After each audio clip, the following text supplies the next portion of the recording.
Mesdames et messieurs, bonjour. Heureux de vous retrouver pour cette nouvelle édition de votre journal de 15 heures. Voici les principaux titres.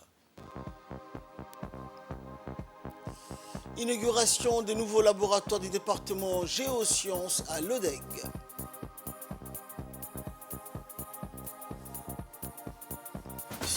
Et dans l'actualité internationale en Syrie, les donateurs promettent 5,6 milliards d'euros pour aider les Syriens.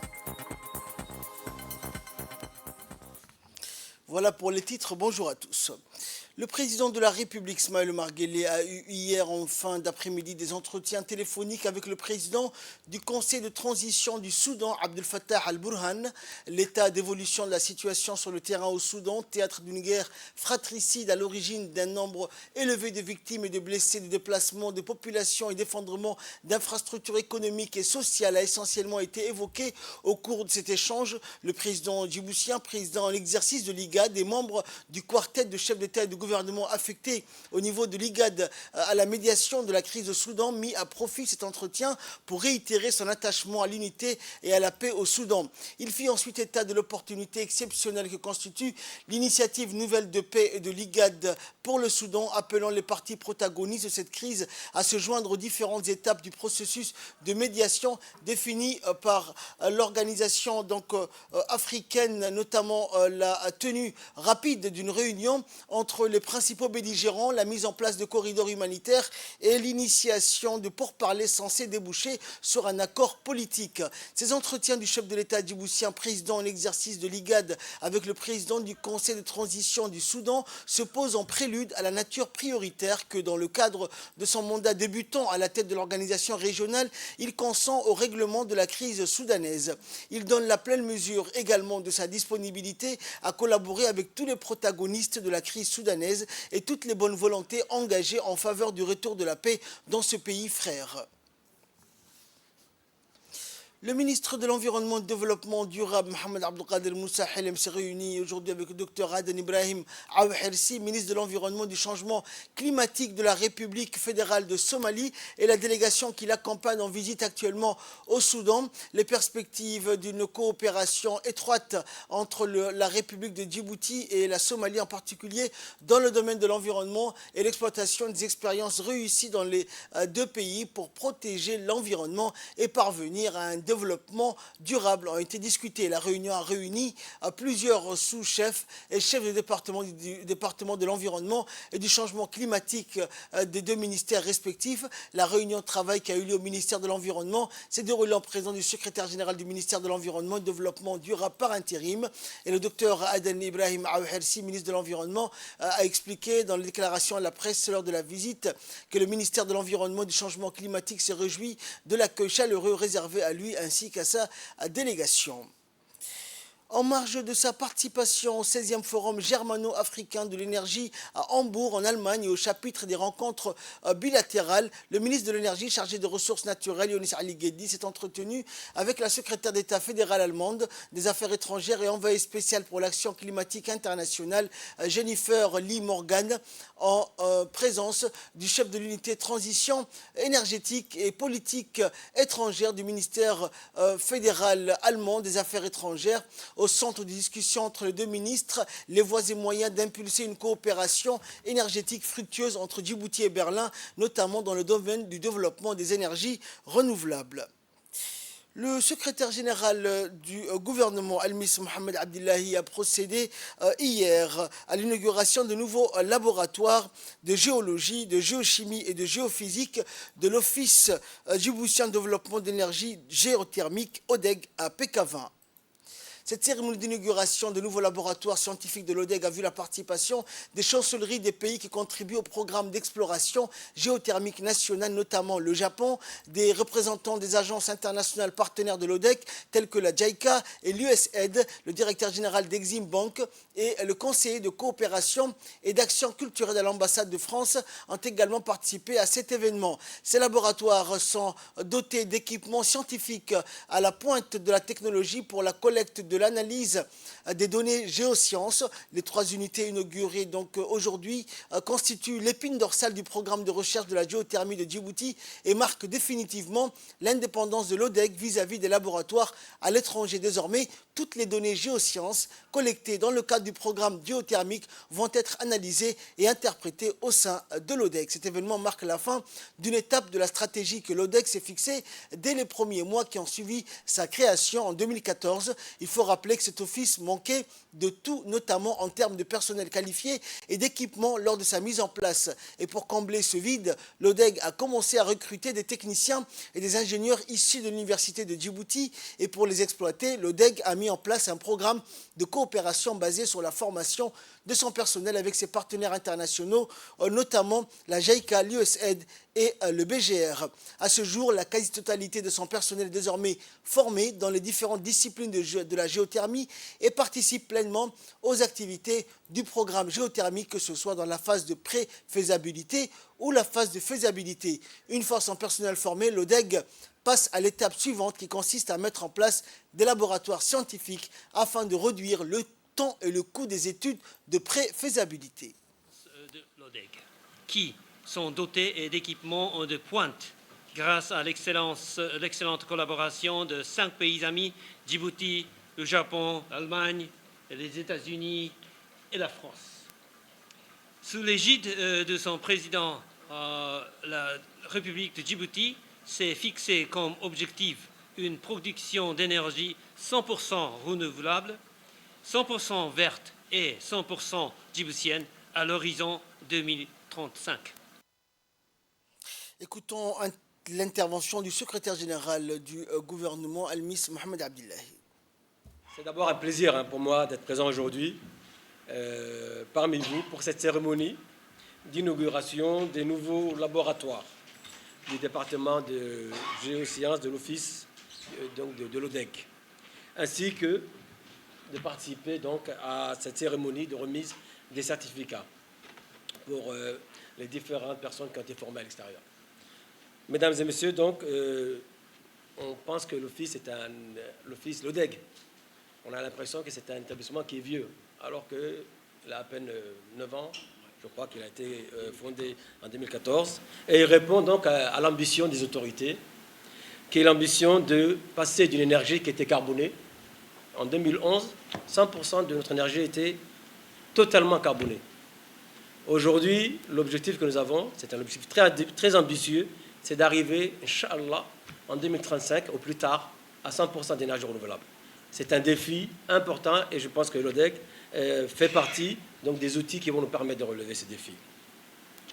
Et comment relever ces défis? Donc, les autorités ont mis beaucoup de ressources pour appuyer l'ODEC à travers donc, le site, un grand site qui a été mis à disposition, mais à travers aussi donc, l'équipement, des équipements importants qui ont été acquis par le gouvernement djiboutien avec des foreuses et qui ont été vraiment avec un prix important. Je crois qu'on a dépensé des sommes autour de 12 millions de dollars pour acquérir tout ce matériel.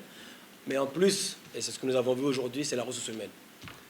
Aujourd'hui, un nombre important de jeunes cadres djiboutiens, et c'est ça qui est la fierté, ce sont tous des Djiboutiens qui sont là, qui ont pu être formés d'abord par l'université de Djibouti, mais aussi qui ont bénéficié de formations à l'extérieur, qui ont pu se spécialiser dans un domaine qui est très poussé, très technique, et donc ils ont été formés au Kenya, au Japon, comme l'a souligné l'ambassadeur, en Islande, donc dans les pays qui sont en pointe, en France aussi, dans les pays qui sont en pointe dans le domaine de la géothermie. Notre équipe qui a couvert cet événement a réussi donc à recueillir pour nous les réactions du directeur général de l'ODEC. On l'écoute. Nous avions eu l'opportunité de lancer la cérémonie d'ouverture des 3 labos du département de géosciences, donc le laboratoire de géologie, de géochimie et le laboratoire de géophysique, effectivement équipés tous des équipements des dernières technologies. L'objectif principal de ces labos, effectivement, bien évidemment, c'est de faciliter l'exploration et la confirmation de la ressource géothermique, une mission dans laquelle l'ODEC a été confiée depuis 2014, date de création de cette institution. Aujourd'hui, nous avions procédé à la cérémonie de l'ouverture de ce labo, mais surtout, nous avions aussi présenté la capacité en ressources humaines qui a pu être développée dans les 4 dernières années, tant dans les différents domaines plutôt de la géothermie, à savoir la géologie, la géochimie, la géophysique, qui ont tous présenté leurs capacités, leur savoir-faire et effectivement les différents laboratoires que vous avez pu voir aujourd'hui. Je remercie les différents partenaires financiers qui ont pu soutenir cette initiative. C'est une autre étape qui est franchie aujourd'hui dans l'exploration de la géothermie. Et comme nos partenaires, comme l'ambassadeur justement qui nous a honorés dès sa venue, le gouvernement bien évidemment du Djibouti, qui ont toujours eu à notre égard un soutien sans faille, et en l'occurrence le président de la République de Djibouti, qui depuis le début de la création de cette jeune institution a soutenu d'arrache-pied justement tant en soutien moral, financier, mais surtout aussi des encouragements permanents. Dans l'actualité également, la cérémonie de remise des équipements sportifs dans le cadre des Jeux d'été a eu lieu à la salle polyvalente du stade Gouled.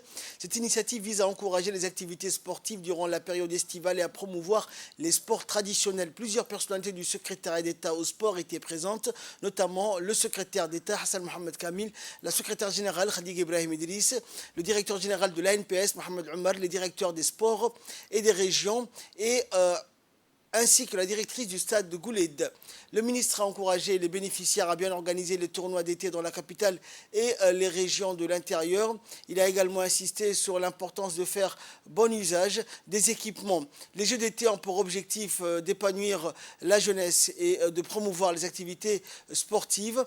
Et les bénéficiaires de ces équipements, sous-directeurs régionaux et animateurs sportifs devront donc mettre en place des programmes sportifs de qualité pour les jeunes. Ensemble, cette cérémonie de remise des équipements sportifs est une initiative louable qui permettra aux jeunes de découvrir et de pratiquer différents sports. Pour le lancement de la deuxième édition du GDT 2023, en présence du secrétaire d'État chargé des sports, son Excellence M. Hassan Mohamed Kamil, et la secrétaire générale, Mme Khadija. Cette année, nous allons élargir les activités au sein des localités.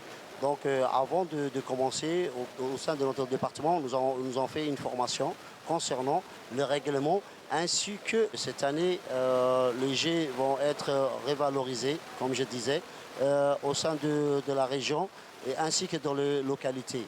Donc nous espérons que les traditions et les cultures vont se transmettre de génération en génération et faire ce que le travail font notre département est un travail remarquable. Je remercie le ministre. Je remercie la secrétaire générale, je remercie l'ensemble des staffs de notre département. Merci beaucoup et bonne fête. Santé à présent, dans le cadre de la couverture sanitaire universelle, le ministère de la Santé a lancé officiellement les activités d'accélération de la vaccination, du dépistage, de la prise en charge de la malnutrition des enfants de 0 à 5 ans, ainsi que la consultation prénatale pour les femmes enceintes et vont se dérouler du 11 au 25 juin prochain. À cet effet, des équipes avancées et fixes sont mobilisées et installées dans les différents quartiers de la capitale pour rapprocher les différentes prestations sanitaires vers la population. Ainsi, ces sites avancés connaissent depuis une semaine un engouement de la population pour bénéficier de ces prestations sanitaires à l'encontre de leurs proches et ont vivement remercié le gouvernement et le ministère de la Santé pour cette initiative. L'objectif de ces activités est de rehausser les indicateurs du couple mère et enfant, mais aussi de redynamiser la participation et l'engouement communautaire pour amener et fidéliser la population djiboutienne à utiliser régulièrement les services offerts par les différentes structures sanitaires de premier niveau. Pour rappel, le département de la Santé avait initié en amont une enquête de dénombrement qui avait mobilisé d'importants moyens matériels avec 34 superviseurs et 451 relais communautaires qui, durant 5 jours, ont effectué un travail de porte-à-porte en vue de ratisser toute la ville de Djibouti et de dépister les ménages au peigne fin. Au total, plus de 84 870 ménages ont été visités, dont 100 819 enfants de 0 à 59 mois et 5 862 femmes enceintes ont été touchées par l'enquête. Et en nouvelle nationale, toujours dans le cadre du projet de renforcement et résilience économique et des entreprises vulnérables exécuté par le Centre de leadership et de l'entrepreneuriat, l'Agence djiboutienne de développement social, le Centre de leadership et de l'entrepreneuriat ont conjointement lancé au Conseil régional de Diki le démarrage des activités du concept de groupement d'entraide par affinité. Nous reviendrons sur cette information dans nos prochaines éditions. Direction Tadjoura à présent, filiale du groupe français BRED, un des premiers groupes financiers européens, la BCIMR, la Banque pour le commerce et l'industrie de la mer Rouge, a inauguré hier son siège à Tadjoura avec espace conseil en présence du sultan de Tadjoura, Ali Habib, le nouveau préfet Mohamed Ahmed Abbas, le vice-président du conseil régional Abdelkader Omar et Régis Bariak, directeur général de la BCIMR. Après d'importants travaux de rénovation à quelques mètres du vieux port et de l'hôtel Gadilé, aujourd'hui avec un nouveau réseau de 5 agences à Obok, Ali Sabieh, Dikil et Arta, la BCMR Groupe BRED poursuit une politique de développement qui vise à faire d'elle une banque de référence dans ce pays qu'elle entend accompagner dans la diversification de son économie.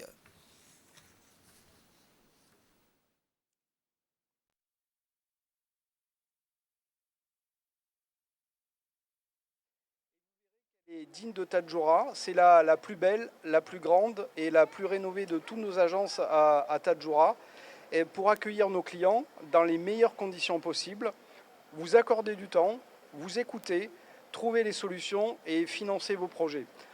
C'est aussi un engagement de la BCMR de faire plus pour les régions, d'écouter les projets des commerçants, les projets des agriculteurs, les projets des jeunes en région, et c'est quelque chose sur lequel la BCMR est extrêmement engagée pour essayer avec la décentralisation voulue par l'État, d'apporter le dynamisme dans les régions et de regarder tous les projets que les jeunes peuvent avoir, que les commerçants peuvent avoir, de regarder les commerces, mais aussi de regarder l'immobilier, de regarder tous les projets qu'on peut faire à Tadjoura, et c'est notre engagement.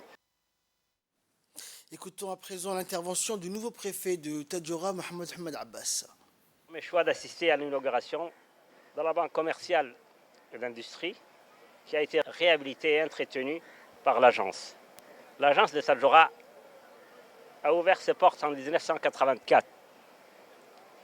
Elle est le partenaire historique de la ville de Tadjoura. Un nombre important de commerçants représente les clients potentiels et la banque intervient dans tous les segments du marché, en particulier les entreprises, le secteur public et institutionnel. La Banque de Tadjoura a beaucoup contribué au développement de la région et a aussi facilité les transactions financières aux projets qui s'exécutent dans la région. Il me semble que cette banque a beaucoup apporté à la région depuis qu'il a été implanté. La preuve, on peut apercevoir toutes les infrastructures de base qui sont les projets qui ont été réalisés dans cette région. D'où les transactions qui ont eu lieu a pu hausser les défis et les contraintes qui auparavant étaient à l'ordre du jour. Il me semble que dans l'avenir, il va aussi apporter beaucoup plus dans la perspective. Merci. En nouvelle du monde à présent, le cyclone Biparjoy a touché terre en Inde, 175 000 personnes préventivement évacuées. Le cyclone Biparjoy a touché terre hier soir en Inde avant de continuer sa route affaiblie vers le nord. Biparjoy, qui signifie désastre en bengali, a frappé la côte de l'État indien du Gujarat, accompagné de vents de 125 km/h et de rafales atteignant les 145 km/h. Des vagues impressionnantes ont été observées sur les rivages de l'Inde et du Pakistan. Plus de 175 000 personnes avaient été préventivement déplacées de la zone que devait traverser Biparjoy en Inde et au Pakistan. Des risques d'inondation et de destruction totale de certains édifices avaient été anticipés par les autorités. Et enfin, c'était dans les titres de cette édition, les donateurs promettent 5,6 milliards d'euros pour aider les Syriens. La communauté internationale a été réunie hier à Bruxelles pour la 7e conférence consacrée à l'avenir de la Syrie et de la région. La communauté internationale promet 5,6 milliards d'euros d'aide pour les Syriens. C'est le montant annoncé hier à l'occasion de la 7e conférence de Bruxelles pour soutenir le futur de la Syrie et de la région. À cela s'ajoutent 4 milliards d'euros sous forme de prêts. L'argent doit permettre de venir en aide aux 15 millions de personnes qui vivent dans le pays déchiré par la guerre, mais aussi de soutenir les États voisins qui accueillent des réfugiés syriens. Le tremblement de terre qui a frappé en février la Turquie et la Syrie a accentué la crise. Les ONG présentes sur la ligne de front ne sont plus en mesure de faire face aux besoins.